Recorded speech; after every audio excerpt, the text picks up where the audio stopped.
In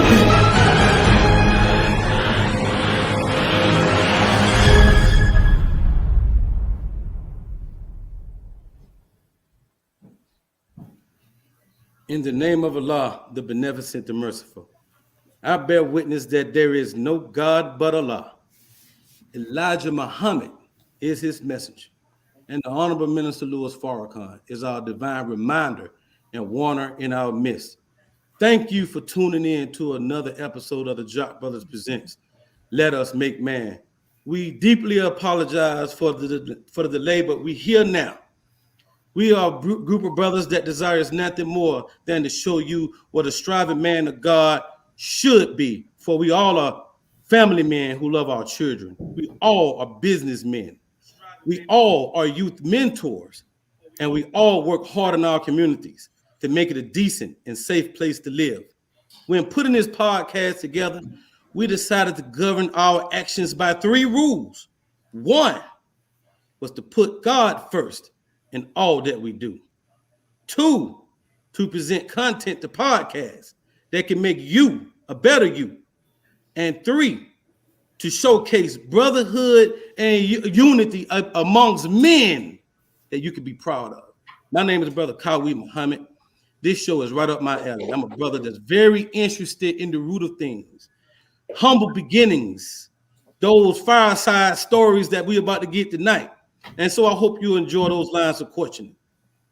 Another host for tonight is our brother Ahmed. Even though you do not see him, he is behind scenes and he's working hard and diligently.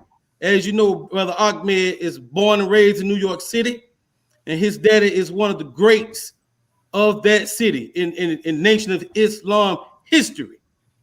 And he don't live off his daddy name. I'm trying to tell you that right now. He don't go around saying this is my daddy. He trying to make his own name. So I salute my brother for trying to make his own name in this great nation. And of course, my brother from Orlando, Florida. This brother brings an excellent attitude to every one of our meetings and shows. I absolutely got to have him by my side. Anytime if you're trying to get something going on, as far as a business is concerned, in terms of a meeting, this brother right here is a great addition to any staff. My brother, Jackie Muhammad. Thank you for the introduction, sir. Look here, Jock Nation. It's Tuesday. 7 o'clock is Tuesday. And we want to thank you for joining us tonight. We have a powerful show. So we ask you to tune in and send your questions in.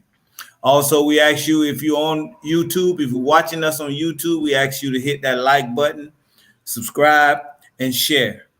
Like, subscribe, and share. We want to get the word out that we are going into the history of Mosque number 7. This is a powerful subject, so we're asking you to get that information out.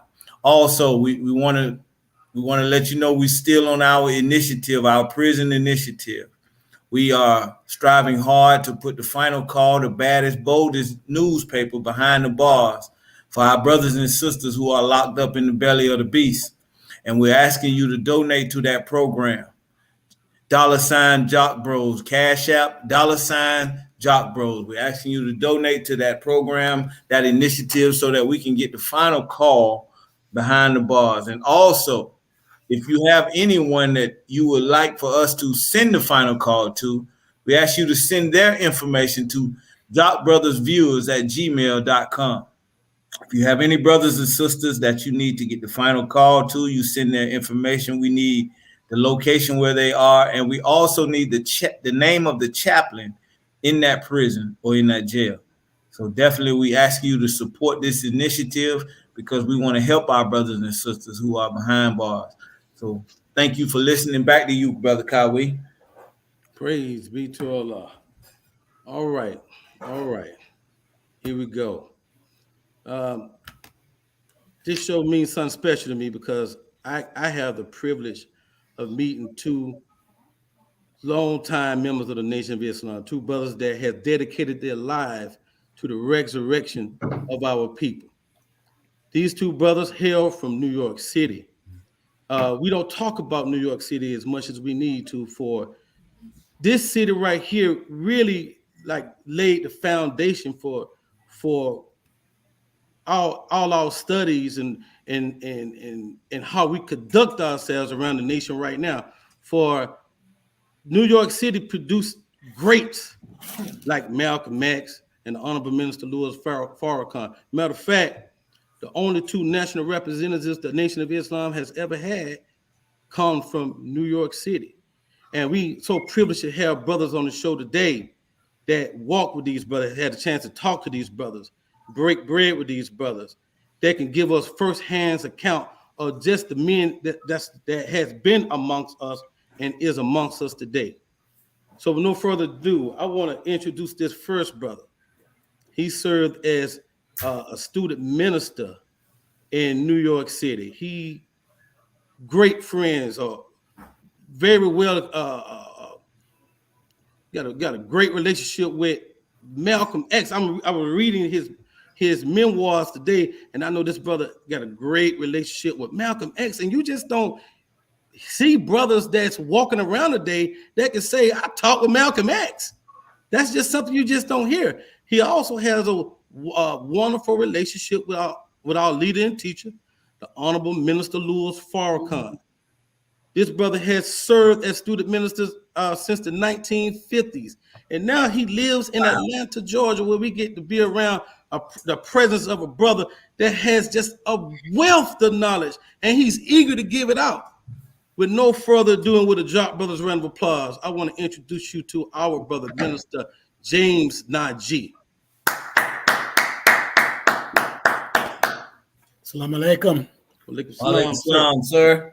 I'm very happy and I'm very honored to be on your show today. Happy to have you, sir. I've been in the mosque, a member of the Nation of Islam, for 70 years. Yeah. Wow. Come on now. 70. I am not. When I came in, I had my hair was black, and I had more at that time. I could jog 5 miles every day when I wanted to. I weighed 130 pounds. I can't do the things that I used to do because I'm 92 years old, or should I say 92 years young. That's right.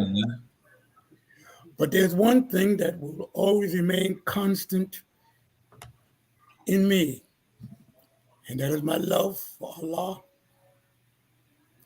my love for Master Farad Muhammad, my love for the most honorable Elijah Muhammad, my love for the honorable Lord Farrakhan, and my love for my people. Yes, sir. Praise be to Allah. Excellent. Thank you, sir. And of course, we have another brother that I have known since the day I recited, since the day I became got my X. This brother is always a positive brother. This brother has been in the Nation of Islam since 1972. He has served in several positions in New York.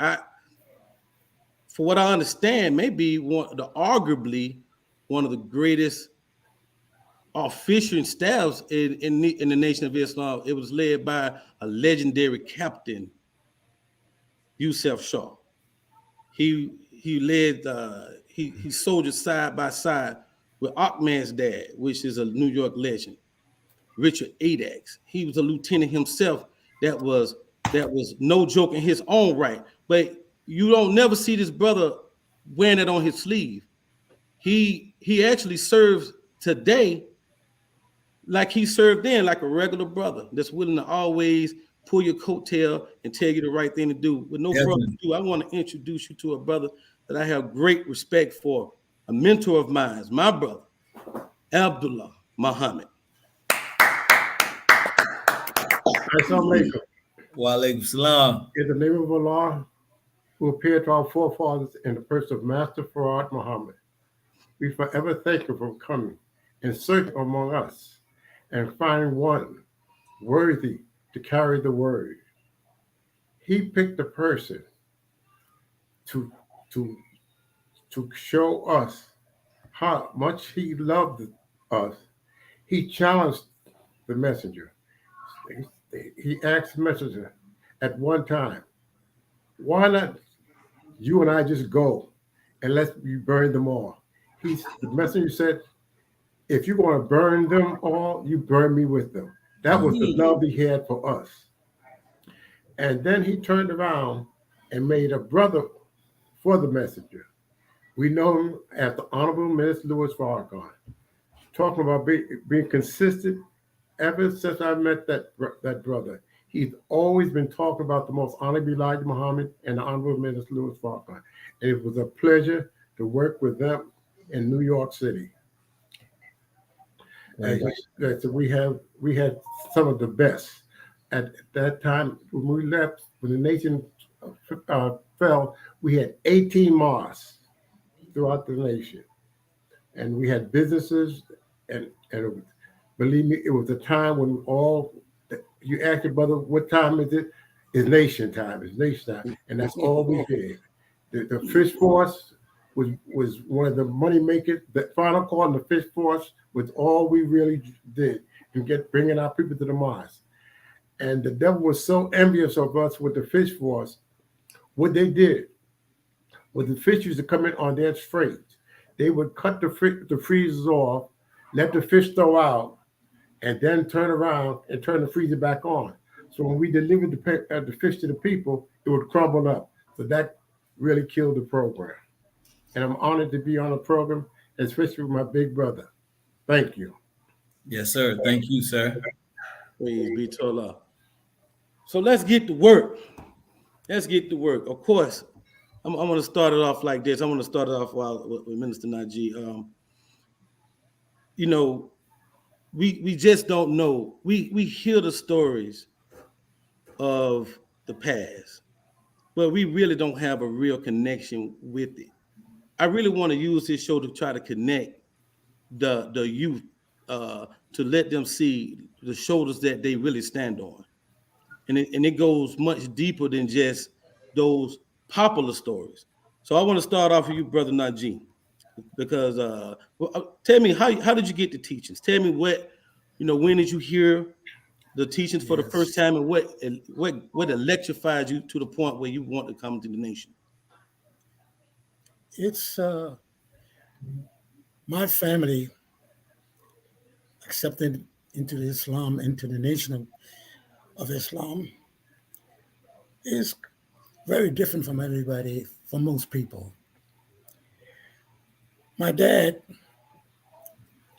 was a very ardent reader of the Bible. And every Sunday, when I was 7 years old, he would set us at the dinner table and he would teach us. Not that every time we sat down, we had something to eat, because it was in the throes of the 1929 Depression, which ended during World War II. My father used to teach us. First, he taught us that we were Hebrews. Then he taught us that we were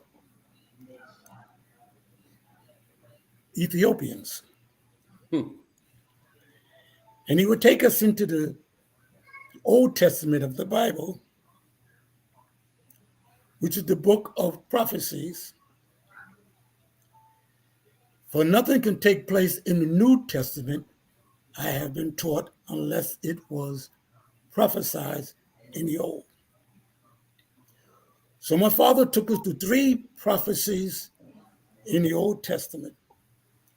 The first one was Genesis 15 and 13, where God, speaking to Abram, because he was not Abraham at that time, he said, "Know with surety, Abraham, that seed was going to be strangers in a land that was not theirs, and that they will be afflicted."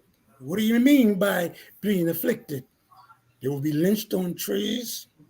They will have dogs set on them. They will lose their name, their language, their culture, their history, their God, and their religion.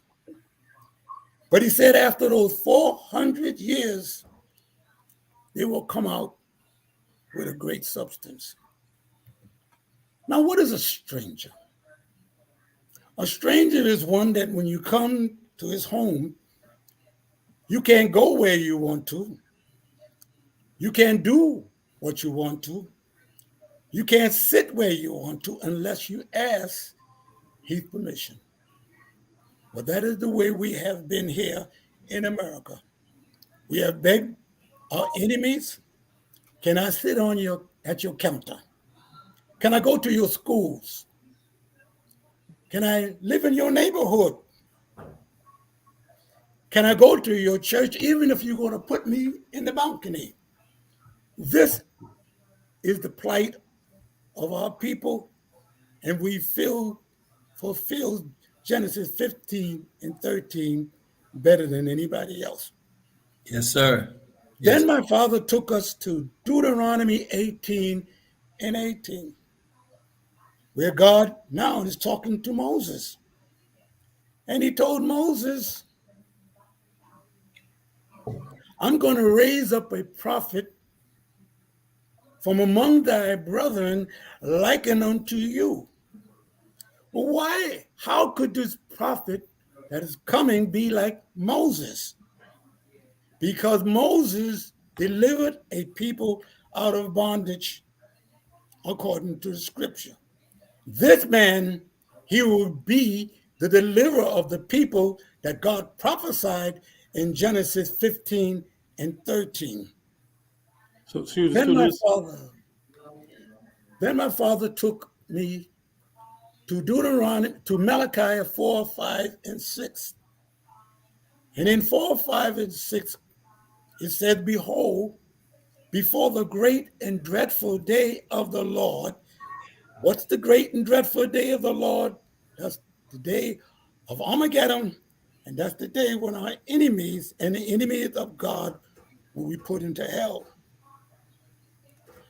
But that is when my father stopped reading the Bible. Because Malachi 4, 5, and 6 says, behold, I will send you Elijah. So my father, when he opened up the New Testament, he was expecting the New Testament to say Elijah is here. But it didn't say Elijah. It said a man named Jesus. So my father took the Bible and he put it on the shelf.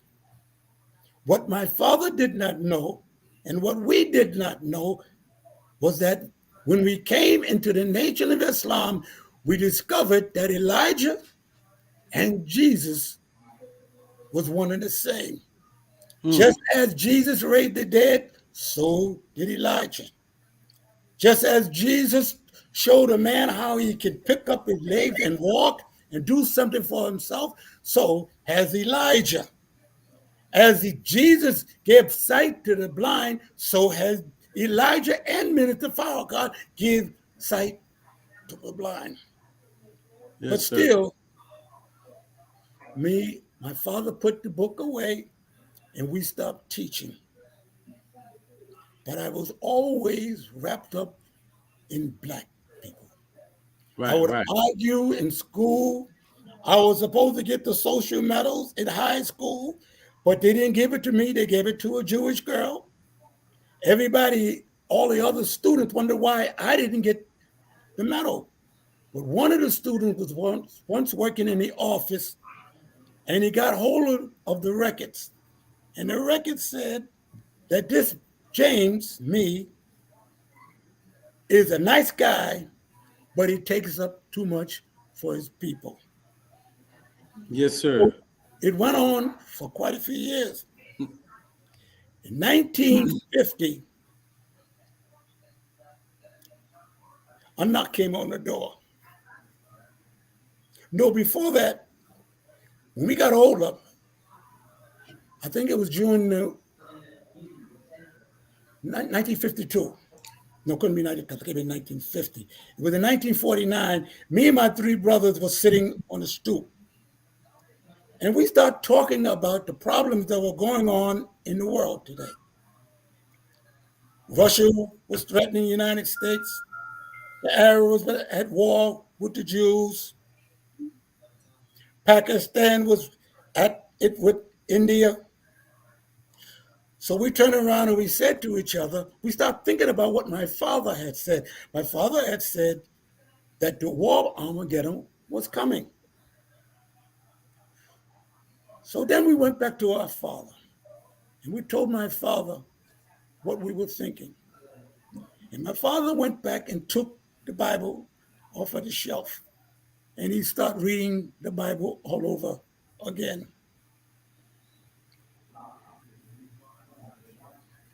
My father went out to try to find a group that agreed with what he thought the Bible was teaching. And when he couldn't find one, he put the Bible back up on the shelf. But me and my two younger brothers, we were wrapped up in my father's teaching. And so we start going to listening to the radio. And at the radio, they had a series called about Jesus. It was called The Greatest Story Ever Told. And we would listen to it after we were playing ball, because I came from a softball team where a couple of our players made the major leagues. We would come back and run back home just to listen to the greatest story ever told. And in this greatest story ever told, Jesus would come on, the man that they said was Jesus, and they would play a song in the background. And the song in the background would be, and I began to see that it is saying the same spiritual song and ain't necessarily so. The things that you're liable to read in the Bible, it ain't necessarily so.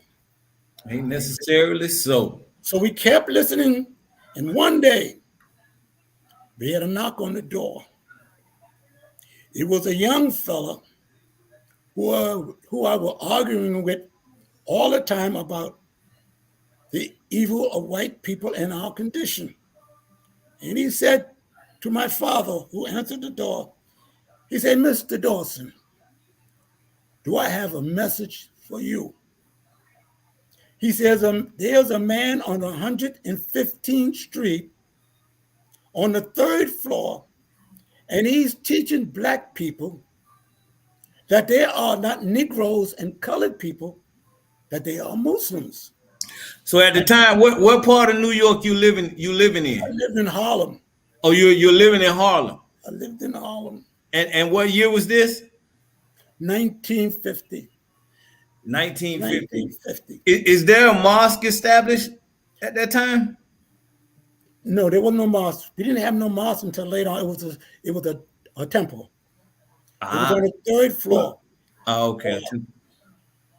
My father broke my thought.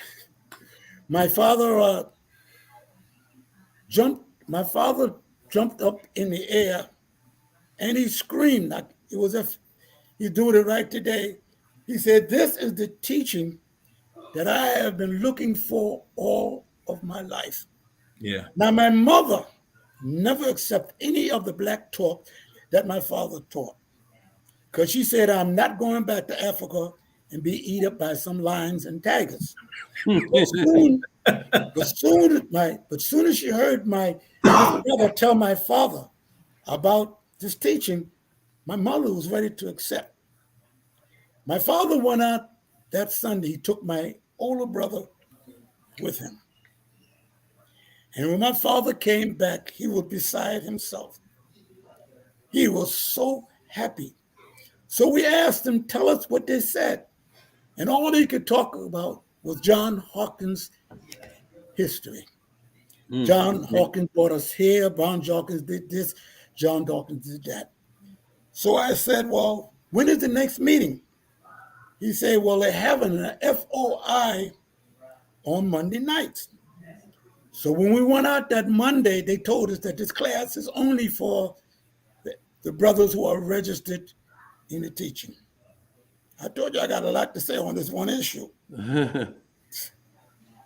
So we went home and we decided we were going to go out that Friday. When we went out that Friday,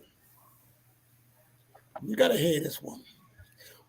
When you went out that Friday, the minister was named Lynn Kareem. Lynn Kareem was the brother-in-law of the beautiful Supreme Captain Raymond Sharif. Raymond Sharif was the son-in-law of the most honorable Elijah Muhammad. Now, Kareem could not teach. And all he could teach, he had three subjects that he taught. He taught John Hawkins history. He taught the history of Jesus, and I can't remember really the other one. Then he cut the meeting short. I think the meeting was maybe about a half an hour. And he told us that he had a special meeting that he had to handle. Sitting at that meeting was Brother Reginald, Malcolm's brother. And now here you have three young men. I was 20, my brother was 18, and Henry was 16. My brother Henry, at the age of 14, received a scholarship from the Juilliard Institute of Music in New York. And he gave it all up, not to be a minister, which he became, not to be a lieutenant, not to be a captain, but because he wanted to be a Muslim. Brother Minister Linwood started talking, and he started attacking Brother Reginald, who had people in the temple at that time. And they started talking about killing each other. I'm not making this up. And we're sitting there listening. And finally, Reginald got up and he left. And after sitting up, letting these three young men sit there and listen to this, instead of that, see, at that time, they used to put the first timers out. But for some reason, they let me and my brothers sit there. And despite all of the negative talk that went on, when they asked us, did we want to accept the teachings, we jumped up and we gave our letter in that following Sunday and got our X's the following Sunday after that. And we have been in the nation ever since. Praise be to Allah. Good. In fact, all three of us went to jail. My brother Jacob went to jail first at the age of 18. I went to jail for not going to the army. I was the first FOI at Temple number 7 to tell the enemy that I was not going to fight in their wars. 2 years later, my brother Henry went to prison. So all of us paid a price to be where we're at today. And I'm the last. All of the rest of them are gone. I am the only one from my family that is still alive and still following the great teachings of Master Farad Muhammad. Beautiful, beautiful. Brother Apple, your story, how you get this teaching, brother? Well, praise be to Allah for the service that our brothers get. I've learned a lot.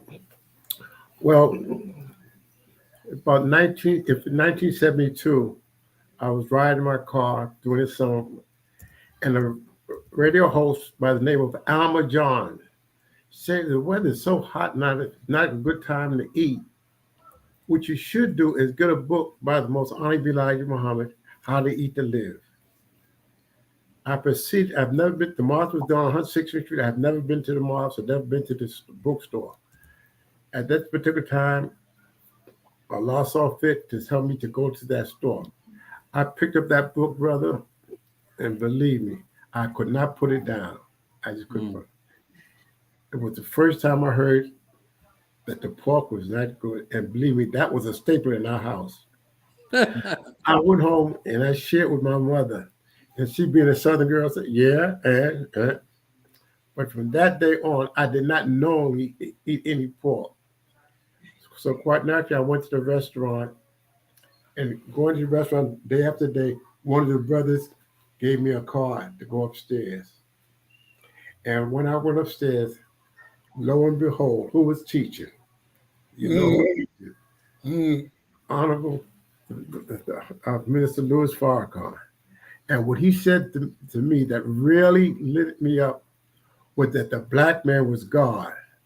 At one time before, I'd asked my mother, who are the angels? And she said, the angels are the men and women of God. So when he said that, that was the clincher for me. And from that day on, I was dedicated to become a Muslim. So the restaurant was at the bottom of the mosque was on top of the restaurant. Salam number 7. Salam number 7 Yes, in Harlem. in Harlem, Yes. 116th Street in Lenox. On 116, and then it was under the mosque was on top of the. Oh man, that's what I'm talking. Yes. That's right. So after that, there was really nothing else for me to do. So quite naturally, I accepted that day, went through the whole process, and was just tickled pink to be in I was just tickled to be in the nation. I was very impressed by the minister, but also I was equally impressed by Captain Shaw. Yes. I was in the military. And in the military and in the Marine Corps back in the 50s, you didn't see any black sergeant. But a black captain, that was all I needed. And shortly after being in the mosque, I was appointed a squad leader. And the New Yorker squad leaders, is not a big thing. You got the big lieutenants, and I was really free to roam. And what I did, I followed behind Captain Shaw. Some people probably assumed I was his security, but I was just shouting it.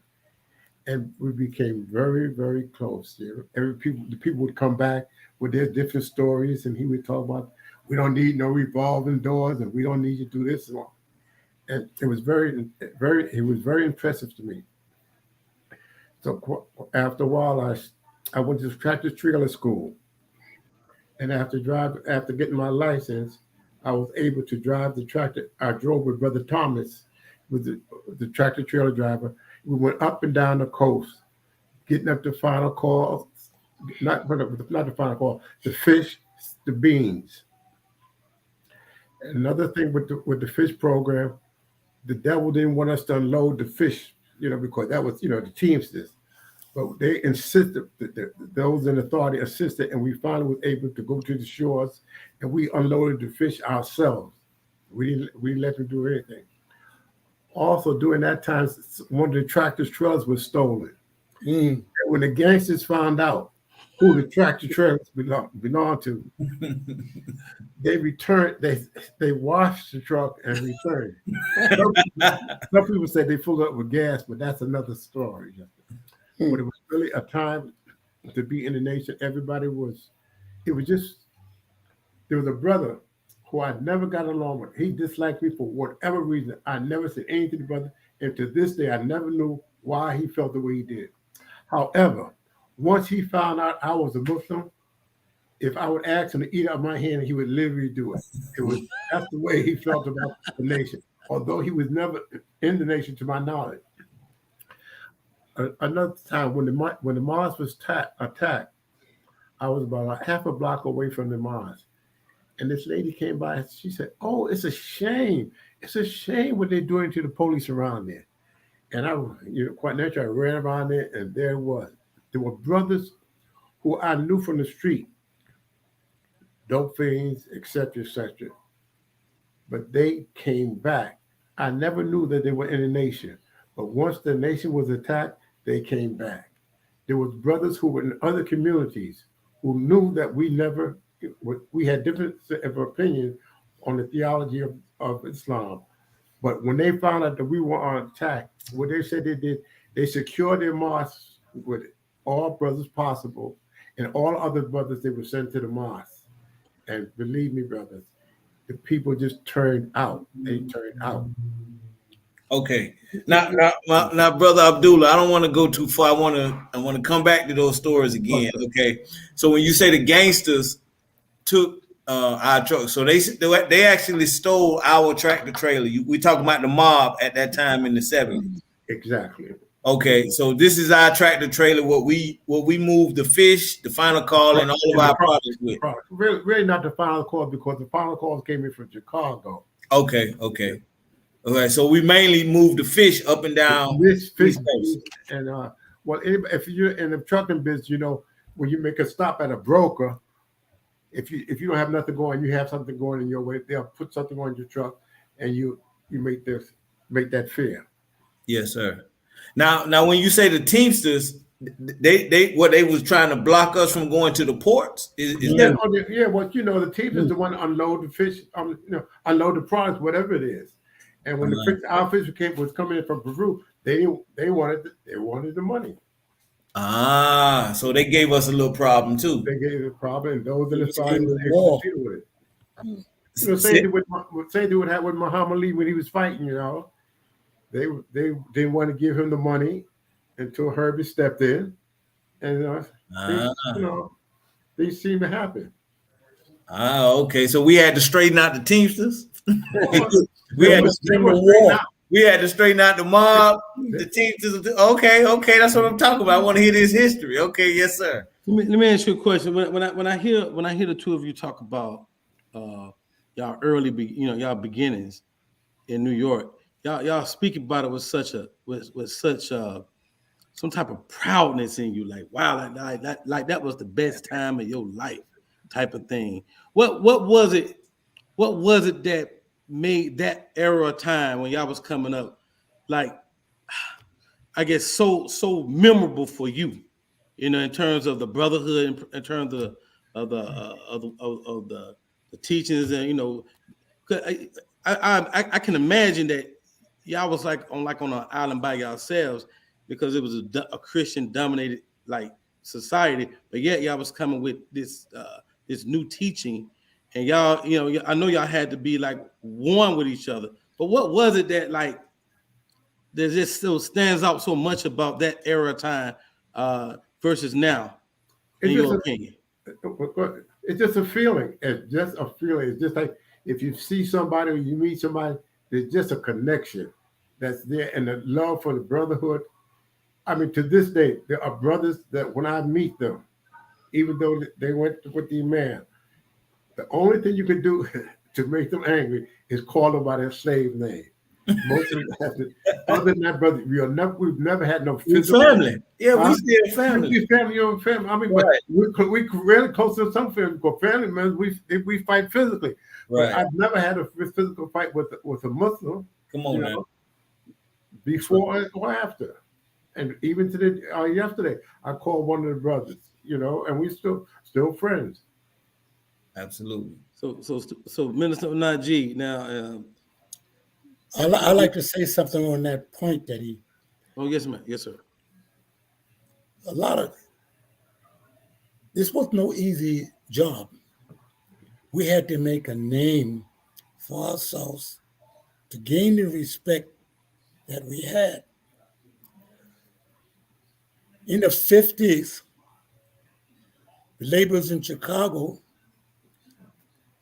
wanted to get the Honorable Elijah Muhammad more out into the public. So Elijah Muhammad went on a nation tour. The first state he went to, or the city he went to, was the one where we're at now, Atlanta, Georgia. Mm. When J.B. Stoner, the head of the Ku Klux Klan, heard that we were coming to Georgia, he put out this statement.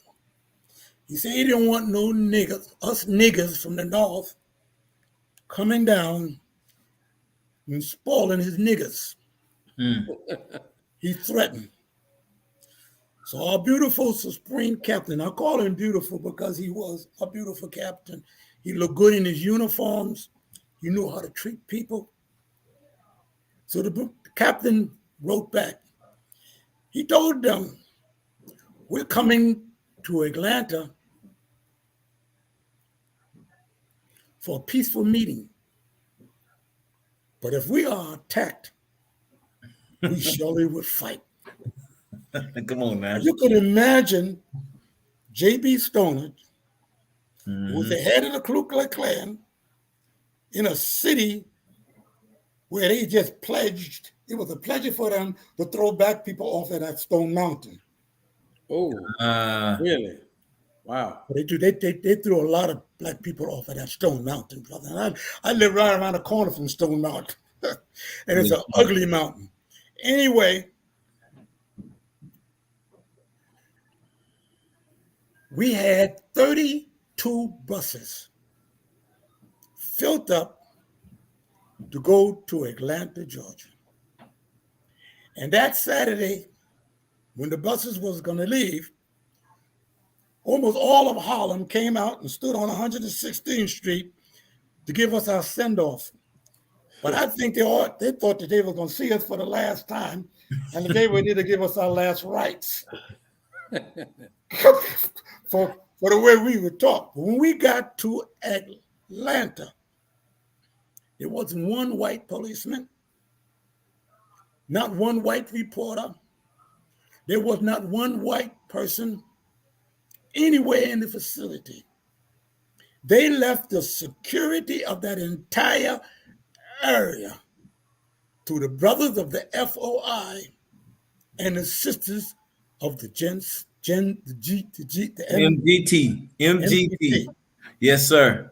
But that wasn't the last. That's just the beginning. Now you must remember now, when we were in Georgia and they saw all of these black people and they saw how strong the brothers of the FOI, the MGT were, those people that were there as visitors, they went back to their cities and they talked to the people, the stand that we took.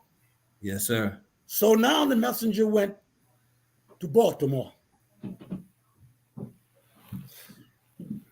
Baltimore, we had a fight with the Baltimore policemen on the B&O Railroad in 1951 while we was heading to Savior's Day, me and my brothers for the first time. There was a fight on the B&O Railroad. It didn't end too well for the police. One of them had a broken jaw. The other one had a broken arm. And when we went to court for that incident, the judge asked the police, see, what was going on? He said, they were saying some magic words. You know what the magic words was, right? Allahu Akbar. Come on. So when the messenger, now this was 1951.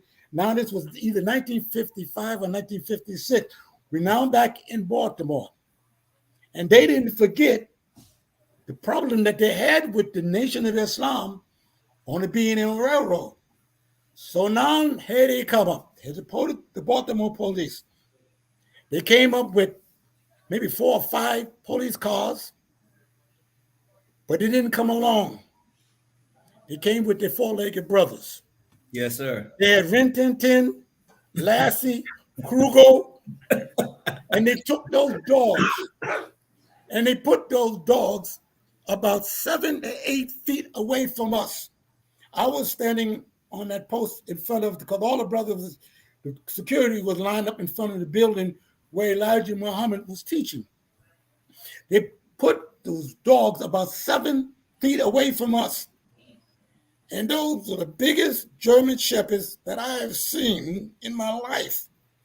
They were like those German shepherds that they had in the concentration camps, or they were like those German shepherds that were biting our black brothers who were fighting for freedom in the South. And them dogs had some big teeth. And I know the dog that was in front of me he weighed more than me because I only weighed about 140 pounds at that time.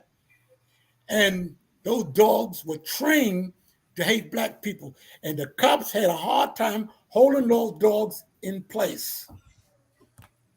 To tell you that I felt brave, I'll be lying. Because I was really ready to fight a human being, but nobody taught me how to fight a German Shepherd. But look how it changed. One of the lieutenants, I believe it was Rockman, they came down the line and they told us to take our coats off and wrap our coats around our arm. Come on now. So if the dogs strike, it would take away some of the strength of the dog's teeth when he bit us through that coat. So I got a little brave, and I know some of the other brothers did too. So it became a steering match. I'm not making this up. Come on now. No. The dog was looking us in our eyes, and we were looking at the dogs in their eyes. This went back and forth, back and forth. Then something stranger happened. The dogs stopped dropping their eyes and looking away from us. And I know what I did. When the dog's face went that way, because I got brave then, so the dog's face went that way, and I'd take my face and look around and try to look him in his eyes, and he changed his face and look around, and he turned it to another side, and then they got acting silly. They start chasing flies and whatever, bugs or whatever was flying around in the air, and we start laughing at the dogs. It became an embarrassment for the policemen of Maryland. Eventually, they took Rin Tin Tin and Kruger and Lassie, and they threw them back in the car. And eventually, the police pulled away, and they left the entire area to be secured. Listen to what I'm saying. By the FOI and the MGT. Come on now. And all of those people, you have to think of what went on, who were there as visitors. They went back to their favorite cities and told the people the stand that the Muslims took. And I believe till this day that it produced such men as Stokely Carmichael, all the rest of those men that stood up and started showing their backbone. I believe they got that from the fruit of Islam, and that's why they stood up in the end to talk as bold as they were talking. Beautiful. Yes, sir. That's why we got all that. So they didn't know what to deal with us. They didn't know how to deal with us because it was a shock. Black men never stood up and argued or even threatened the white man. But here we were, through the teachings of the most honorable Elijah Muhammad that were brought to us by Master Farad Muhammad. And because we believed in this teaching and we had no fear in us, but only the fear of Allah. Let me ask you a question, student minister, Minister Najee. You had a relationship with Malcolm X. Can you just briefly, because we're about to go into a break real soon, can you briefly tell us about that relationship? I had a good relationship with Malcolm because I was before Minister Farrakhan came, I was his main minister. I would open for him all the time. I was the first student minister that Malcolm let teach on Sunday. He did. And I'm going to show you what kind of man he was. When he asked me to teach, I went to the 42nd Street Library and I studied, putting the subject till 10 o'clock that night. In fact, they put me out. And that Sunday, I had 15, Allah bless us, I had 15 lost founds. My subject was John Hopkins Hospital. And I had learned that night the weight of John Hopkins, Jesus of Lubeck slave ship, how long it was. I learned that he was an admiral in the British Navy, that he was a member of Parliament, that he was a partner of Professor Drake, who was also a privateer. So when I taught that subject, every Lord found, Allah blessed, every Lord found to accept. So the following Sunday, now Malcolm is back, and I'm on the rostrum now. My wife is sitting in the front row, and Malcolm is talking to me, and he tells me, he said, I heard you taught a very good lecture.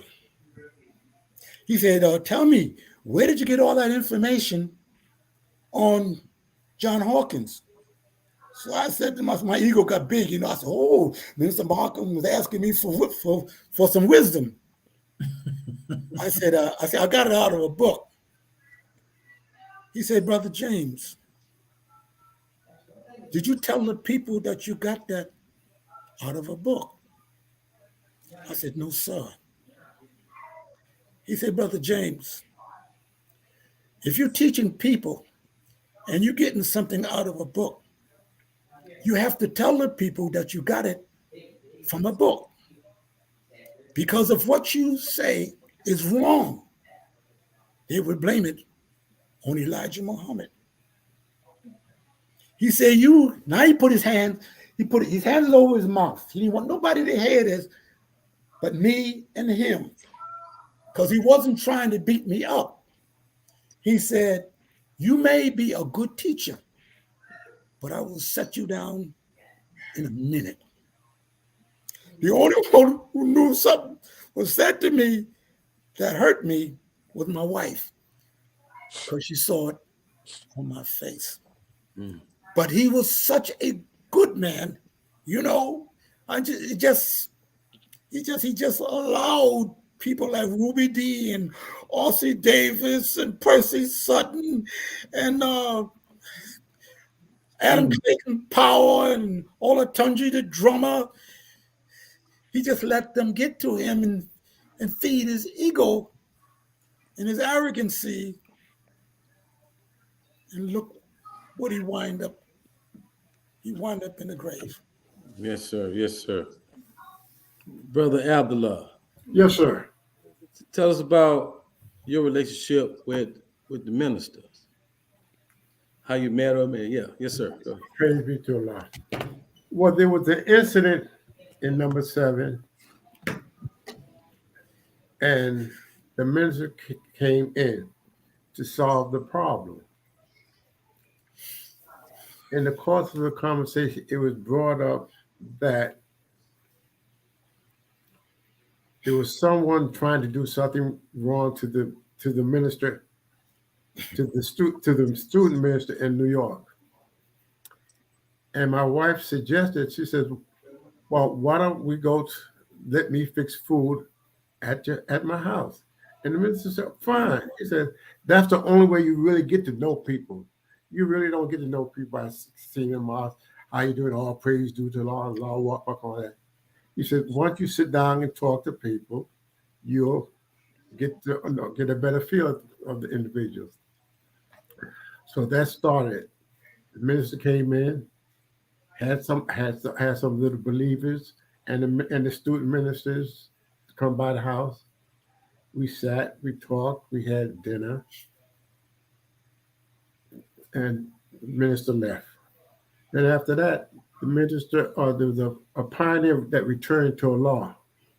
So the minister asked my wife, would it be all right if Sister Farrakhan could come in with him and, change her clothes and go to the janazah? You know what she said. So Sister Farrakhan came in, and that started a relationship. My wife and Sister Farrakhan knew one another, but there was never no interaction. So that really started a relationship. And what happened was when the minister went overseas, we got a call from Brother Mustafa saying that the minister was coming in and he didn't want to go to Chicago. Would it be all right if he came to our house? Wow. And brother, that day on, people referred to that as Minister Louis Farrakhan House. And whenever the minister came to New York, he never stayed in any hotels. Well, we did go out to eat sometime, but he most of the times, the majority of the time, he ate at the house, and he always slept at the house. That's right. And from then on, and whenever we went to Chicago, I was able to stay at the Palace. I was blessed to stay at the house in Phoenix one time, and I've been to the farm numerous times. And when he comes to the house, brother, he opens it. We knock on the door. I'm home. I'm home. I'm home. Yes, it's a pleasure. And several times he said, brother, I like to have some people come by the house. Is it all right? I said, brother minister, please. And another thing, when it's time to eat, he would ask me to say prayer. Now, can you imagine me saying prayer for the minister? I said, oh, no, sir, brother. But he was so humble, is oh so humble, and it was just a pleasure. And one of the best mornings in my life, other than May Man March, I woke up one morning and I was going downstairs, and the minister was downstairs playing the violin. Brother, that was the most beautiful day in my life to come to see him sitting there playing that, and it sounds so good. Mm-hmm. It's always a pleasure. And there were times when he would come in. There's one time in particular, he said, I want you to meet me at the airport, but I don't want no one to come with you. So I went down to the airport, and at that time you can go right to the gate. Mm-hmm. And I'm standing there watching, just looking for, just looking. And brother, he was right in my face. He said, "You see that guy Farrakhan? He was in such a disguise, brothers. I didn't even recognize him." So, Wow. so that reminded me of the time when they said he was overseas and came back into the country, and they were waiting for him to stop when he went to Russia, I think it was. And they told him not to come back, or they was waiting for him and He went to Libya. Yeah, sir. no, oh my brother, excuse me, the brother, Ark. Who's Ark? Brother James. Go ahead again. Who's the Ark? Salim, brother Salim, brother Oh, Salim. Brother Salim. Yeah, Brother Brother Salim. Salim came back together, and they got right through the security without the even knowing. But brother, it was always a pleasure and honor. Something I couldn't believe. My wife and I, when I lay in the bed, guess who's upstairs? Guess who's and that was a special room. We called it the final call room. No one slept in that room at all. Or any guests. If he sent someone in, and quite naturally, when Minister Dualab, may Allah be forever be pleased with him, he became the minister. He took over the room. But whenever it was all his daughters spent numerous days and nights there, and it was always a pleasure. And I honor that something I will never I feel indebted to Allah forever. May I Yes, cut sir. in? Yes, sir. I would like to tell you my feeling for the day I first met him. It was 1955. It was right after Savior's Day. And I was chosen by Malcolm to teach that Wednesday evening. That was the first time I met him. It wasn't a formal greeting. I was teaching that day, and Minister Farrakhan was sitting on the left-hand side, because that's where we set the sisters at that time. And in front of the sisters, we would put the first timers, etc., because those women were wearing those short dresses, and it would attract. They didn't want to attract the minister's attention. He looked like he was 16 years old. That's how young he looked. What I did not know later on, though I had been with him all them years, and one of his ministers, that I had seen him before.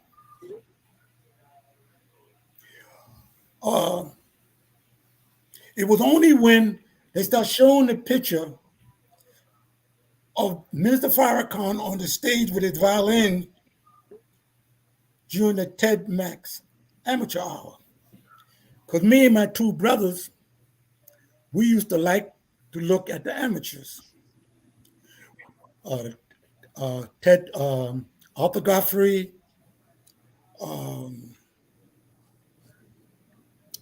Ted Bowles, I think that's his name, I forget now. And we were looking at Ted Max that night. And we were laughing at the minister with that violin. We called the violin in those days, in the 50s, the white man's instrument. Yes, sir. Because young black men in those days, they weren't interested in no cello or no string instrument. They were interested in playing the saxophone like Coleman Hawkins, the trumpet like Dizzy Gillespie, the drums like Gene Krupa and Buddy Rich, and also by like the black drummer Chick Webb, who was accompanied Ella Fitzgerald in her hit "A Tisket a Tasket." But the minister wasn't like that. The minister had his own mind, his own heart, because God had a work for him. Right. Till this day, I believe that Minister Farrakhan was shaped in the womb of his mother to do this job. Right. And I also believe that Almighty God had a spiritual type of men like Master Farad Muhammad, Elijah Muhammad, and Minister Farrakhan when he was bringing creation into creation. I believe that a distance like Minister Farrakhan, Master Farad Muhammad, and Elijah Muhammad was in the Creator's mind when he brought creation into existence. Otherwise, the minister wouldn't have been successful as he is, or Elijah Muhammad wouldn't have been as successful as he was, and Master Farad Muhammad wouldn't have been as successful as they are. Right. Yes, sir. Please listen to me now, all right?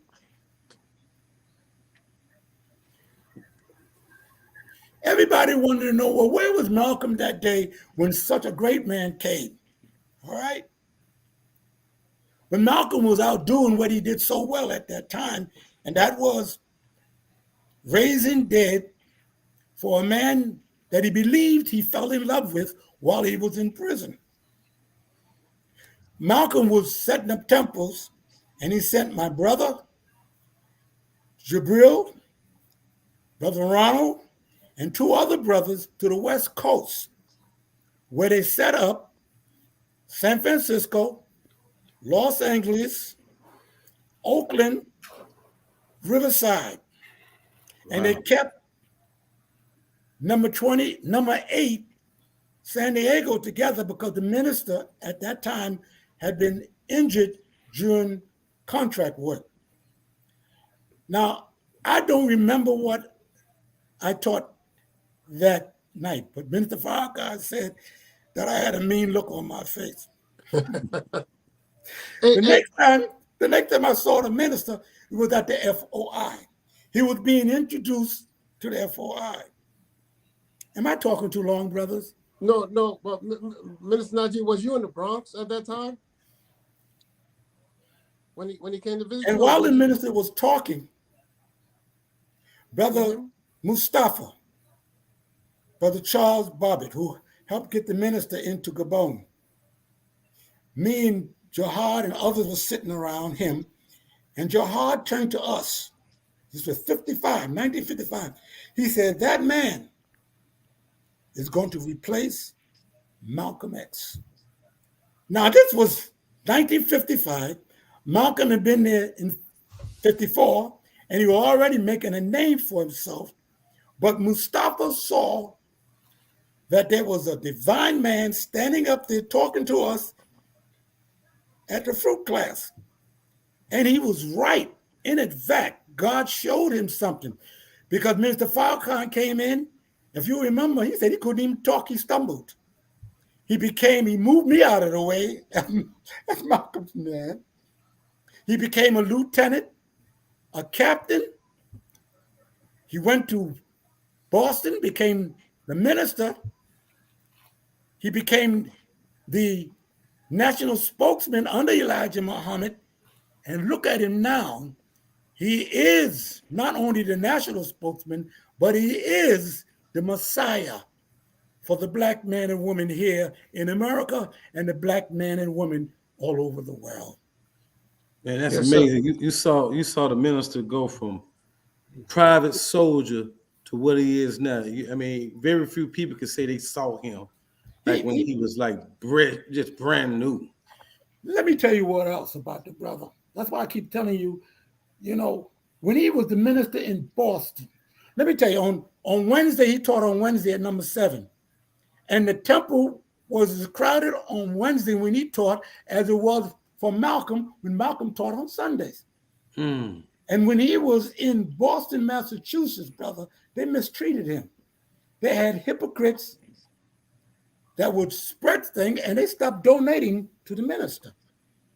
Are y'all listening to me? When the minister would come to New York, he looked terrible, brother. And I think he have told you what he went through. And we used to take him to a place on Park Avenue called Mr. Bowen's. And we would buy him shoes and clothes. Sometimes they were too big for him. We paid $2 and $3 for a pair of shoes. We tried to send him back to Boston to let the people know in Boston, you got this man with you, and he comes and visit us, but we'll show more love for him than you. So this man suffered for what he got. If he rides around in a big car, he earned it. Right, if he lives in a big house, damn it, he earned it. Right. If people love him all over the world, he earned it. Brother Najee, now, being that you're on that subject right there. I can't hear you, whoever's talking. Can you hear me? Yeah, I hear you now. Okay. On that subject right there, when the minister usually speaks, he usually would speak about his life and give us an example. And being that you were able to walk with him at the time and see it, why do you think he gives us this example? Every time he speaks to us, he tells his journey through starting and to where he is. Why do you think he does that? He does that as a lesson. Because some of us, I had a sister said to me, she said, I got 2 children and I can't take care of them. And I thought by coming to the Nation of Islam, they would take care of me. And I want to tell the sister, why would you expect the nations to take care of you when the nation is fighting on their own? We don't get no money from anybody. It comes from the little believers. Right. So I said, look at America. America became a nation when? 1786? 1776. Was it 76? No. 1776. Really, 1786 is when they start passing things. And I said, look how long it took them in the I think it was President Roosevelt, right? To start handing out something to the poor. Why do you expect us to do it in this short space of time when it took them over 200 years to start looking out for their people, giving them things so that people won't starve? So the minister does everything he does, like the messenger. The messenger does things for an example. And we should learn those examples from him. If ministers are teaching and they're not doing too well financially, think of what the minister went through. Right. There's a man, he had to take his wife, they had to go to the grocery store, and when the man throws food out, they had to scrape to see the best. I'm talking to everybody. The man earned what he got, and the work that he done, and the love that he showed for us, not only for God, but for us, his people, is proof enough that God is behind him 100%, and that he was on God's mind when God brought creation into existence. And you can argue with that all you want to, but that's the way I believe. Yes, sir. Yes, sir. So look, we about to take beautiful, beautiful, man. Love the passion, love the story, but we got to go to a commercial break, a little short break. Oh, did I go past the break? You all right, sir? You all right, brother? I'm like All right. Malcolm the minister in my conclusion. Brother Jack, you doing the break? Or brother Ahmed, you doing the break? Wow. I don't have the setup to show the different companies that are supporting us, but the Jock Brothers airs at 7 p.m. every Tuesday night. You can find us on YouTube and Facebook, www.jockbrothers.com, our website. Jock Brothers accepts all donations to help us get this information out. As you heard the brother just say, we're all setting up our businesses. We're all setting up to help support our businesses, our families, and our nation. We want to help get this information out and this knowledge to all the viewers. So you can support us at $ Jock Brothers, $ Jock Brothers. You see it scrolling at the bottom of the screen. Jock Bros. Jock Bros, excuse me, Jock Bros. Jock Bros. And if you have any information, we are supporting a prison initiative where we're striving to get the baddest, boldest Black-owned newspaper, The Final Call, in behind the prison walls. If you have any information, please send us the information at jockbrothersviewers@gmail.com, jockbrothersviewers@gmail.com. Continue to support us. If you have any ideas, any suggestions, send it to us.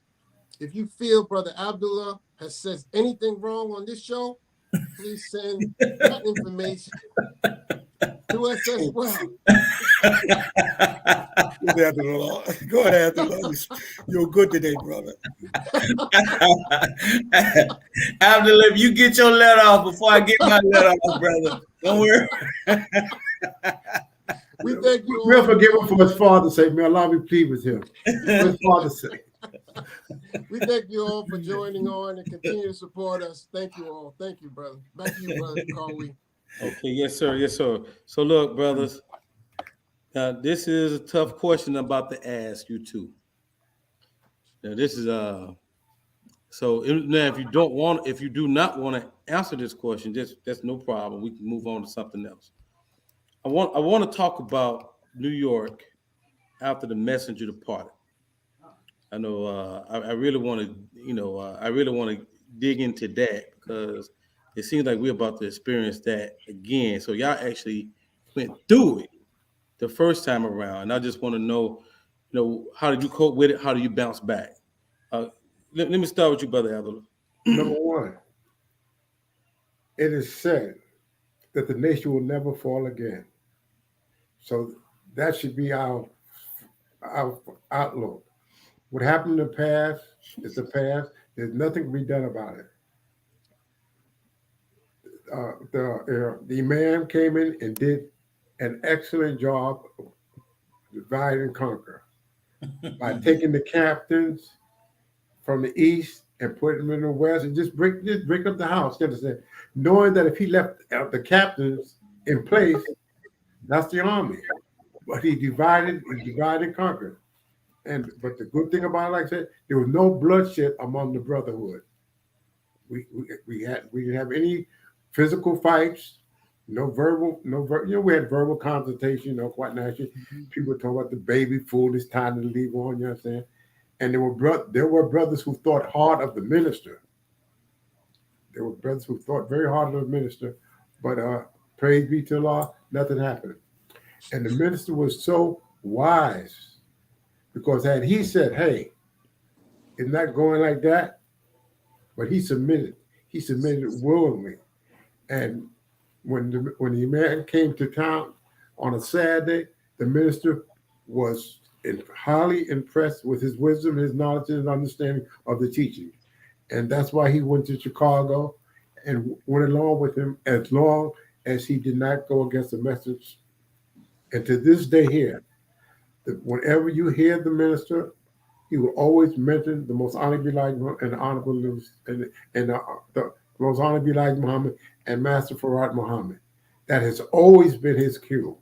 And when he says whenever he meets someone, all he want to do is put him up a little higher than where he found.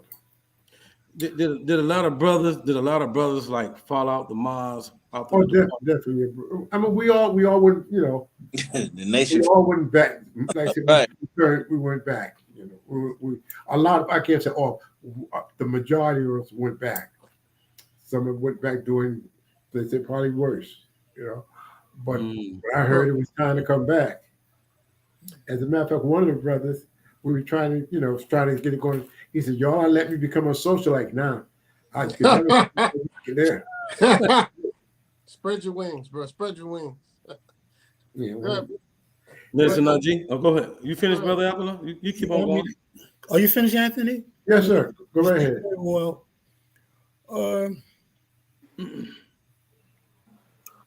I asked the minister when I came back.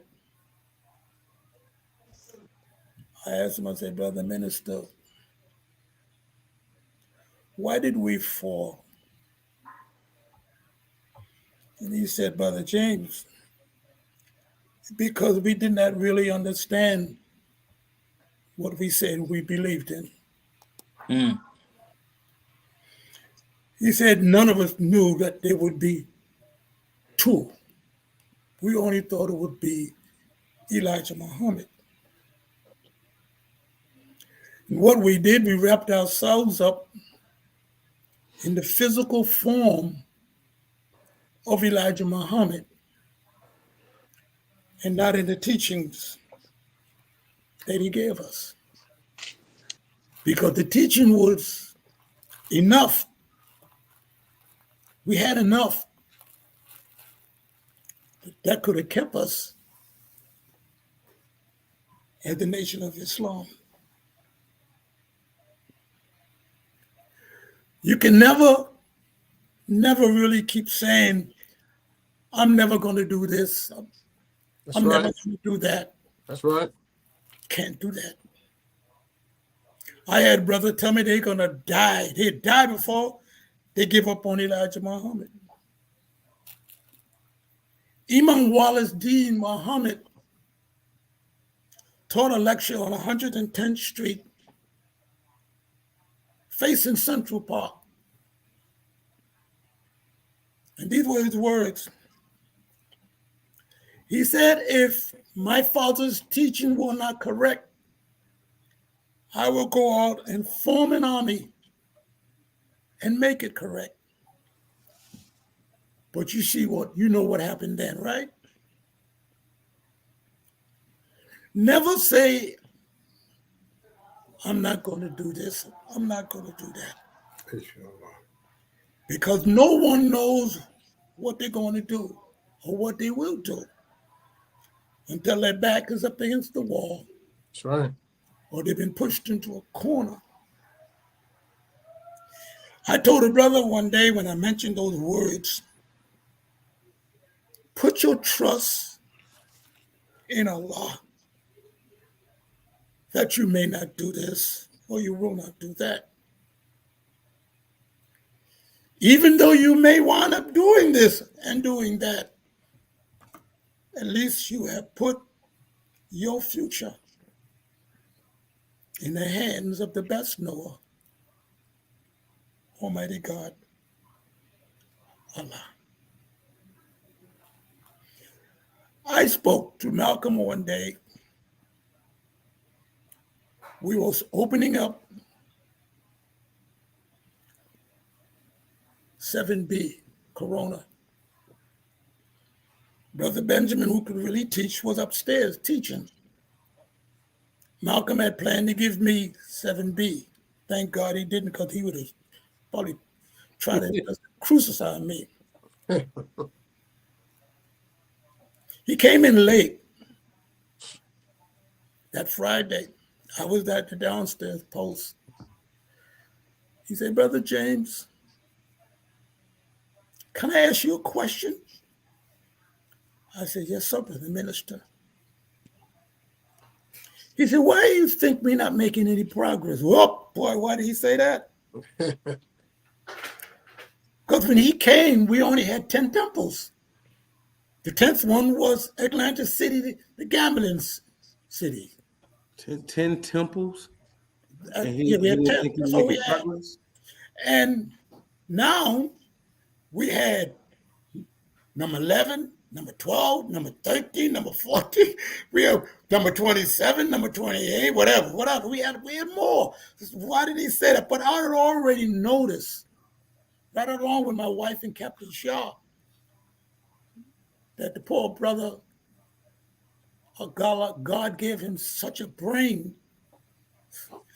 And well, anyway, I said, can I answer? He said, yes. I said, Brother Minister, we have gotten away from the spiritual side of the teaching. You know, Brother, God is with me right now because I didn't know what I was going to do, what I was going to say.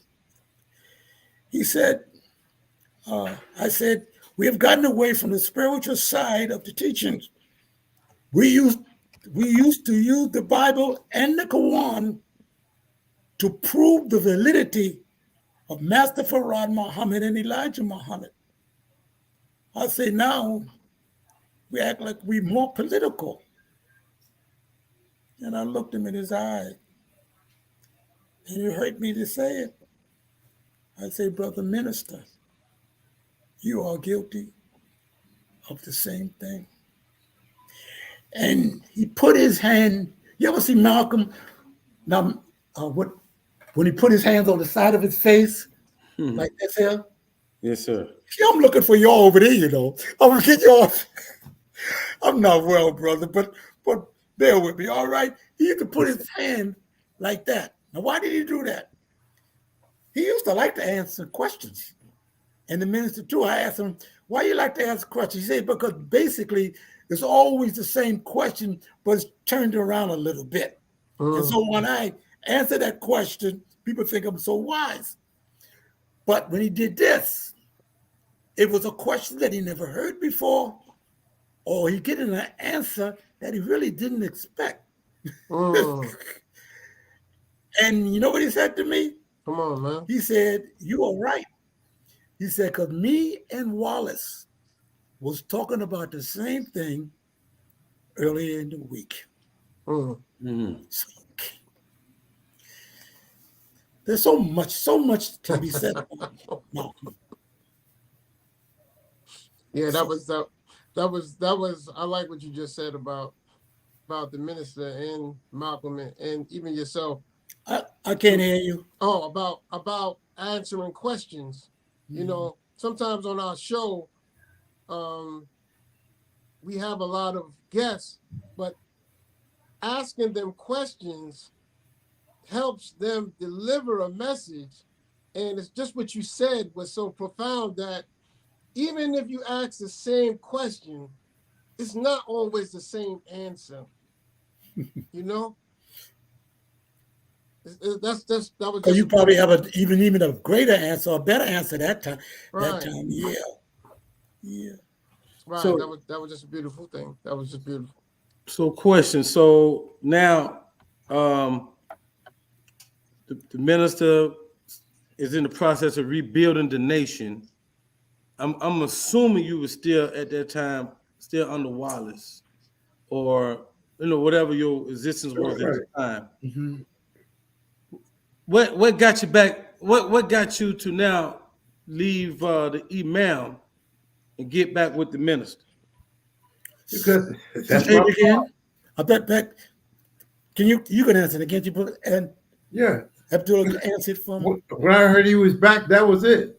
There was no hesitation, nothing. But see that City College, I was there. And then after that, we started meeting at the state office building.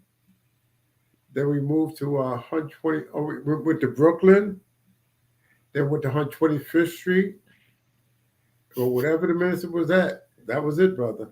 There was no doubt in my mind that The reason that- why I asked him because he came back before I did. Yeah, well, yeah, what year was Yeah, that, he was Brother right there. Albert? Him and What his year wife. was it? I think it was 81, 82, 81. I think 80, 81. Yeah, I came in '81. When did you come back? But 80, 81. When you went to City Hall? City I know Hall. you were before me. Yeah, City College. Went to So, City so, College. so was you there for 81 Savior's Day? Oh, yes, sir. Yes, sir. Yes, sir. Well, Yeah, let me tell you about that one. yes, sir. Mr. Farrakhan is something else. I love him, brother. I We love love him. him. True. Let me tell you what he said to me. He was coming in '81. He went to the army, right, brother Abdullah? He went to '81, the army. And my son told me, he said, Dad, he said, the minister's going to be at the armory. Why don't you go hear him? I said, okay. So we drove up to the armory. We couldn't get within 2 blocks. But all we could see was white uniforms and the blue uniforms. It was as if the nation had never died. Mm. So I went in there. We stood on line. Akbar came in. He saw me. Went back inside. Minister Farrakhan's son-in-law at that time was Joshua. No, the captain? Who was the captain? Alpha. Alpha Farrakhan. He came out, and I knew him since he was a little boy. He came out, took me inside, and they let the minister know that I was there. But the minister didn't say anything. But the minister was staying. He was on a tour, and he was going to stay in New York. So he went to either Queens, one of them places, and I went there too. And I was sitting up in the balcony. And Brother Ramza let the minister know that I was there again. So the minister said, there's a brother, used to be a minister of mine, and I want him to come back and help me. He put me on a spot, brother. He said, Brother Jay, will you stand up? I want you to help me. Would you help me? Could I say no? This is something that I loved and I wanted all these years. So I went to Savior's Day. And I hadn't taught in 7 years. My voice is not like this. My voice, when I was younger, was stronger. Now I got a horse in there. And he said, would you open up for me? I said, Brother Minister, I ain't taught in 7 years. He said, but I want you to open up for me. I said, Brother Minister, I got a flight out at 12 o'clock or something like that. I forget now. He said, please, I'll see to that you get your flight. And I haven't taught in 7 years, but Allah bless me. He blessed me anyway. I'm not deserving of his blessings, but he blessed me anyway. Because he knew your weaknesses, he knows your strengths, right? Right. Right. And he's all forgiving, Right. And merciful. That's all definitely. merciful. Yes, sir. Right. Yes, sir. I taught, and the minister called me. He put me on the airplane. I went home, and that night about 9 o'clock, he called me on the phone. And he said, Brother James, why'd you do that to me? I said, oh, God, what did I do now? He said, everybody in there was crying. He said, literally crying. I wish I could get that kind of feeling back again before I go.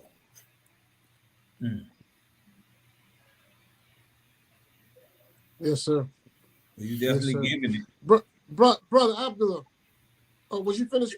Yes, sir. Brother Abdullah, what do you say to brothers? Now, we talk about falling out, and the minister's preparing us for that. But in this last few years, especially with the pandemic, we've actually gone through a process of falling out and coming back, falling out and coming back, because the mosque, we stopped meeting. What do you say to believers who find themselves coming back and don't know where to place themselves? Coming back into the ranks, coming back into the mosque, because we're all going through that right now. Everybody's still trying to find their niche, trying to find their place. What do you say to them? But the only thing that we can say is we must put our faith in his teaching. We cannot be swayed by the individual or by the past. We have to study and study and study. I was listening to the minister this morning. The time what be done, what must be done. What he was doing back then is relevant today. The teachers is not old. It's just for us to get hold of the teaching and to put it to work for us at right now. But there's nothing. It's up to the individual to go into the teaching, the lessons, and go over and over again and pray to Allah and just hold on. There's no way. There's nothing I can say individually to keep me. Like we all have times when we feel like things are not going to go away, but we said hard trials are necessary to establish truth. And another thing is this: the more Allah loves you, the harder He tries you. Yes, sir. Look at that. Wow. That's true Wow. too. So it's all in us. It ain't no secret sauce. It's all in us. And another thing I say, if you feel that Allah is unjust, first of all, Allah is never unjust to any of His creatures. None. You know what I'm saying? He always give us better than we deserve. Right. And my thing is this: you may want something, and you say, "Well, what?" You would ask the Lord to give you this. Then what did He hide from us, from one another, that you want exposed in place of? Mm. The things that we all have hidden. What would you be willing to give up to get what you want? Go ahead. Lord, He's never unjust. And the greatest gift of all, we're still alive. Right. How it is, how bad it is, because the people that would trade whatever, what they say, a live dog is better than the dead lion. Mm. So we are alive. We have a chance to make it. And may Allah be pleased with Brother Hafiz. He said, Allah give us one more chance to get it right. Right. That's all we can ask for. Yes, sir. We better have final words. Final words. Want to start our final words off with Minister James Najee. What you want to start off with? But it's the final words. We about to close out, but we always allow the guests to get the final words. Whatever's on your heart. Oh, you want me to say whatever's on my heart? Yeah, yes, sir. Okay. Brother Minister, you gonna teach Brother Minister? Yeah, I want to say this. I want everybody to know that people came into the Nation of Islam, and they still do today for various reasons. Some come because the spiritual teaching they once had is not fulfilling.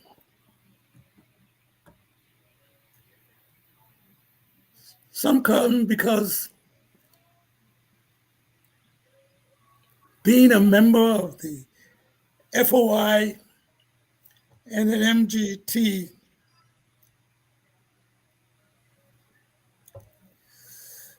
is the end thing. And it will be the end thing. That's right. Before this ends. Mm-hmm. And then there are those who come here because they hate white people for what white people did to us then and what they are still doing to us today. Then there are those who come because it is the right thing to do. They see in the teachings of the most honorable Elijah Muhammad the fulfillment of the prophecies of the Bible and Quran.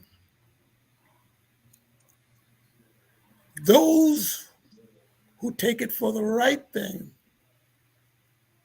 they see that this teaching is that teaching which will raise them from a dead level and place them perpendicular on the square.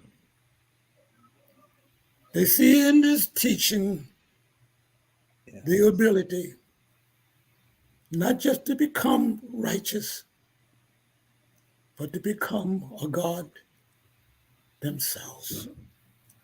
Assalamu alaikum. Walaikum salam. That was beautiful. Before you go, brother minister, we want to mention your book. We want to mention your book.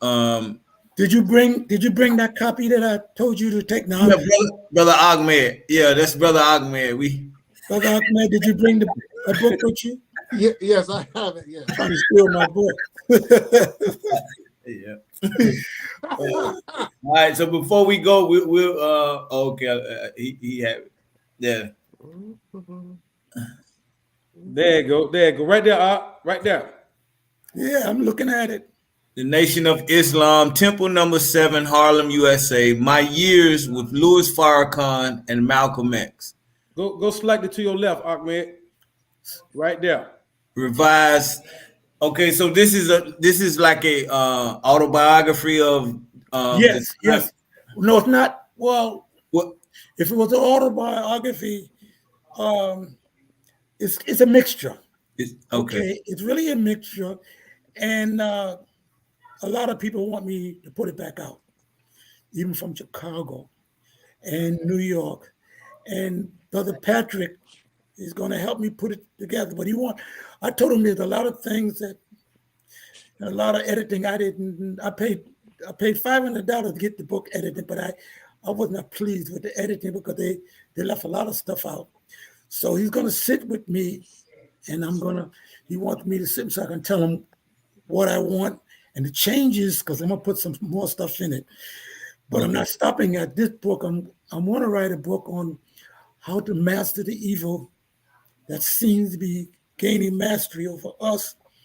And then I want to, what will we do when the master teacher is gone? I told the minister about that, and he told me that was a good subject, and he told me to talk to Brother Jabril. I've been knowing Brother Jabril since he was 17 years old. And Brother Jabril put his stamp of approval on that too. So yes, it's I like. I'm not going to do it completely over. Just the things that I think I should have put in, and some more in it. That's okay. So be on the lookout. So we want our guests to be quite a while now, though. Okay. All right, but that's fine. As long as our people know that you have a book, and they'll be waiting anxiously, to when you're ready. Jackie. Thank you. Yes, sir. Final words, Brother Abdullah Muhammad. Yes. We must realize one thing. Our righteousness will sustain us. Come on now. We must do better, excuse me, than we're doing. There are a lot of people that's outside the mosque that don't want to come into the mosque because they believe that we are not sincere. Go ahead. Also, other people outside the mosque that don't want to come in because we are so righteous. They just know. People say, I can't come in because I smoke. I eat pork. I like white women. All different kinds of stories. But all we have to try to do is be the best Muslim that we can be, and pray that Allah saves us all. Save us all from the hell's fire. Yes, sir. And I'm honored to be here, and I thank you very much. Thank you. I enjoyed myself. Thank you, brother. Thank you, Brother Abdullah. You too, brother. Abdullah, you spoke well today. Yeah. Brother Abdullah, I just want to say, brother. You got a jacket? Okay. No, I just want to say, Brother Abdullah, I love your spirit, brother. Praise be to I met you when I came here to Atlanta, brother, and you like a young, you're a young fireball, brother. You straightened me out the other day when you hadn't seen me in a minute. You was like, Praise be to shook my Allah. hand, hey, brother. You know why I'm brother. You know you, and that's what. Well, we are brothers keepers. You know? Yeah, that's right. That's right. Captain Shaw, we don't like to revolving doors. We Good always captain, brother. want you to stay Great right there. captain. Absolutely, Because absolutely. believe it or not, there's someone watching you. Yes, sir. You are inspiring. Each and everyone, regardless how you feel about yourself, there's someone have you way up there. Yes, sir. So when you do something, you know, they say, "Oh," like I think of myself. If I do something, they say, "Well, he's been around, he can do it." That's no justification. So you have to be an example for one another. Absolutely. Yes, sir. So yeah, I just wanted to say that publicly. Thank you for that. Being my brother's keeper, though. Yeah, yes, sir. I appreciate that. And Minister Najee, You'll stop me from eating. brother, but you're a legend, though, brother minister. Say it again. I hear you. When the minister came, you know, when the minister first went to his first meeting, you was teaching. you were the teacher that was walking back and forth. He say like a lion in a cage. You was walking back and forth teaching, and you was representing very strong. And when I met you here in Atlanta, your disposition is the same, and it's like dealing with a lion. You know, you have that God within, and I love that about you, brother minister. And it rubs off, and it keeps the FOI in a certain mode, a certain attitude around you. And I thank you for that, brother minister. And I thank you for your words. And I thank you both, you know, for being so active and coming out and offering anything to the brothers, you know. So, you know, we're blessed here in Atlanta. For those of you that are not in Atlanta, we have our senior brother that's around us to straighten us out whenever we go, if we err a little bit or whatever, you know. And I love that about Atlanta. You know, I missed the Rock with that, because you was able to sit down with the Rock every day as well. You know, it's just like, you know, he would come out all the time like you all. So I want to thank you all for being present. You know, thank you all for being present and not at home, you know, sitting at home, you know, waiting to die like some of us are. You know, some of us are just sitting at home waiting to die, but you all are coming out, being active, interacting with the brotherhood, you know, imparting knowledge, imparting wisdom, you know, and just giving a good word. And that's what we need.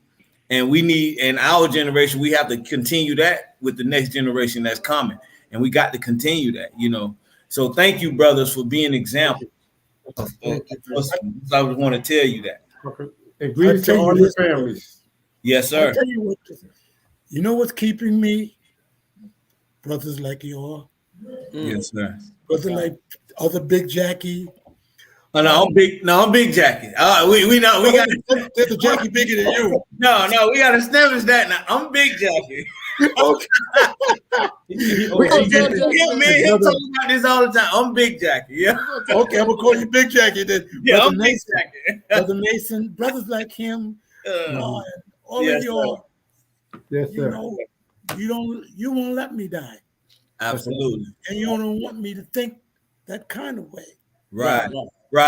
So even though I grieve over my wife, who I was married to for 70 years, yes, sir, and with her for 71 years, you make me ashamed if I sit here and grieve when the minister says you're not supposed to really grieve. You can cry, but don't grieve, because if you're grieving, that means you're saying, come on, condemning our law. Right. Come on now. Go ahead.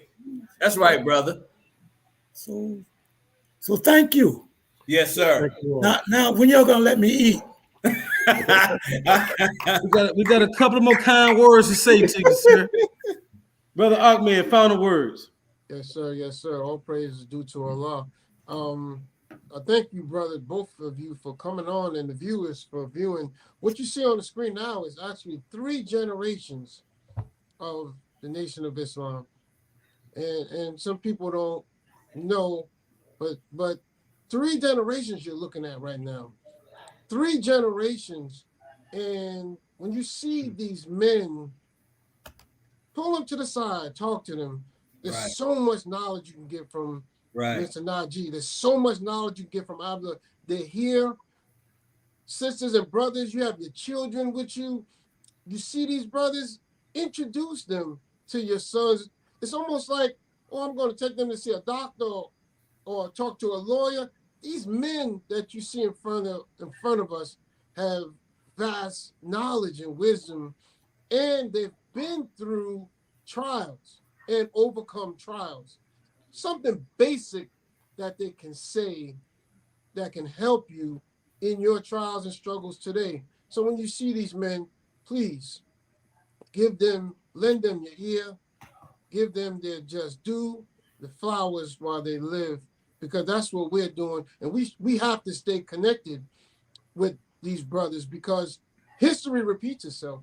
So whatever they went through, we're going through. We still have the same enemies, we still have the same struggles, and that they've met and overcome these trials. We have to lend our ear to them to learn what they've done, what lessons they've learned, and the knowledge that they could pass on to us and we could pass on to the next generation, because there's gaps now and we have to fill in these gaps. So thank you, brothers, for joining on.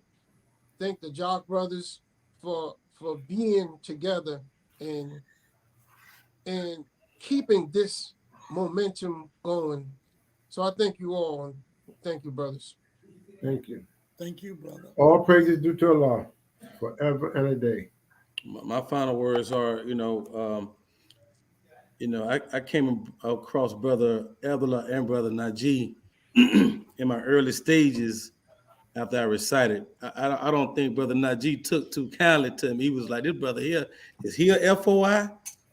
And like, I was joking with him, but he was a serious brother. Very But just a few months ago, I saw Brother Najee. He came to me and said, "I remember you back from back in the day. Now, and I see you now." He said, "I'm proud of you, brother. You come a long way."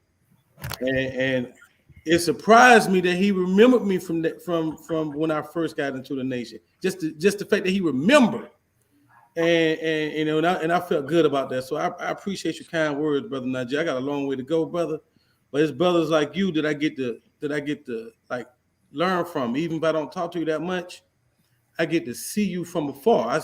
And like Brother Jackie said, you come to the mosque every Sunday, and I see you get around. I see you get around as well, like as you used to, and you sometimes you look like you're in pain or whatnot, from the movement, but you are there. You right there. You right there every Sunday. That's an excellent example.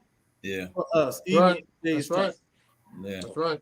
And then Brother Abelum and this brother here, Young man. I think he's still selling Final Call newspaper. He Hey, was young teaching man. my son about a month ago how to push the paper. Yeah. And he remembered my son remember he said something at the bottom. He would say, "Daddy, should he be out there?" He's a young man. Said, as long as it's in his heart, son, to sell the Final Call newspaper, as long as you have the power in your body to do God's work, and he's an example of that. That's right. That's all I could give my son. But he did ask me, like, wow. So when my son acknowledged that he acknowledged you being a pioneer, an elder to us, but he acknowledged that you were still out there when so many of us aren't. Man, I pray my son take that with him, for many decades to come. And so I salute you, brothers, for being excellent examples of what FOI should be, even in your elder state. So all praise is due to Allah. Forever. I want Thank to you. tell you that I apologize to you. If I have no right, we can't judge each other. Only Allah is the judge, and I apologize to you. I really do. Now I remember you. You used to be on the doorpost, right? Yes, Were sir. you on the yes, I remember you now. I thought to put on my boxing gloves. He don't know about that time though, brother minister. That when we used to tie the man to the doorpost, we used to tie his arms to the That's doorpost. right. That's right. He don't know about that time, brother. Okay. Can I go and eat now? Yes, sir. All right, can we go ahead and wrap us up, brother? Yes, sir. Yes, sir. I hope everybody enjoyed this Yes, show thank with the you. Jacques brothers. This is really like a show that honoring these two brothers in their time in the nation. You know, we don't talk like this too often. We definitely got to bridge the gap between the old and the young, and everybody got to know that we stand on the shoulders of these type of brothers that have been around since the 50s and 60s and got these, great stories and wisdom that we can just grow from. So thank you, brothers, for coming to our show. I look forward to seeing y'all again. Go ahead, brother Art, man. Hey, I know. I just wanted to mention that next week we're going to be talking about how the Ohio brothers invaded Atlanta. So stay tuned for that. I was doing the segue to that. But yeah, the Ohio brothers going to be on next week. Minister Van, Who's gonna be on? Minister Van, Brother Robert, Brother Michael. We're gonna talk about Brother Sadiq. We're gonna talk about the brothers coming down from Ohio. Beautiful. Okay. Praise be to the Lord. The van For is you lost fans that's viewing the Jacques brothers, please attend your local mosque. Please attend your local mosque so you can experience some of the great teachings of the most honorable Elijah Muhammad as example and exemplified by the humble minister Louis Farrakhan. Jacques brothers out. Will all of you will y'all